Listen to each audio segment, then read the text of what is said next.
বেশ কেমন আছে? আশা করি সবাই ভালো আছে। আর আমি মন থেকে চাই তুমি সবসময় ভালো থাকবে তোমরা। আর আজকে প্রথম ফার্স্ট টাইম মিনি ব্লগ নিয়ে তোমাদের মেন্টাল ভাই আজকে ভিডিওটা দেখো। আজকে মিনি ব্লগ ফার্স্ট টাইম করছি, কেমন হবে জানি না। যদি ভালো হয়ে থাকে অবশ্যই লাইক করে থাকো। আর দেখা যাক কী হয়। আজকে আমি বাজারের দিকে যাবো, বাজারের দিকে কেনাকাটা আছে, ফুল কিনতে যাবো। আজকে বাড়িতে পুজো আছে, দেখা যাক কী হয় আজকে, গিয়ে দেখি। ফাইনালি বাড়ি থেকে বেরিয়ে পড়লাম কিনতে। এবার যাই, মানে কী হলো, এত রোদে গাড়িটা খারাপ হয়ে গেল, কপালটাই খারাপ আমাদের। তারপর এবার গাড়িটা ঠেলে ঠেলে নিয়ে যাচ্ছি আমাদের পাশের বাজারে, সেখানে দাদা সারাই। আর গিয়েই দেখি কী হয়।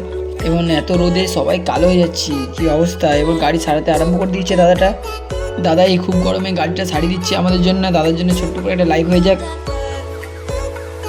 ফাইনালি গাড়ি সারানোর পর বেরিয়ে পড়লাম ফুল কিনতে, এবং দেরি হয়ে গেছে, তখনই দেখা যায় পায় কি পায় না।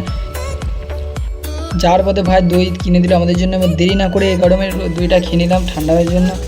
তারপর বেশি দেরি না করে ফুলটা কিনে নিলাম সঙ্গে সঙ্গে। আর ফুলটা কিনেই একদম বাড়ির দিকে রওনা দিলাম। ফাইনালি বাড়ি চলে এলাম। আর বাড়ি চলে এসে তোমাকে একটা কথা বলতে চাই যে আজকে এত গরম এতই গরম যে বাইরে থাকা যাচ্ছে না, গরম। আর এসে তাই বাড়ির একটু ঠান্ডা হাওয়া খেয়ে নিচ্ছি। আর আজকে যাওয়া হয়েছে আমাদের সঙ্গে, সেটা যদি তোমার সঙ্গে হয়ে থাকে তাহলে ভিডিওটা অবশ্যই লাইক দিও আর সাবস্ক্রাইব করে দিও, আর একটু শেয়ার করো যাতে অন্যরা দেখতে পারে, আর একটু আমাকে সাপোর্ট করো।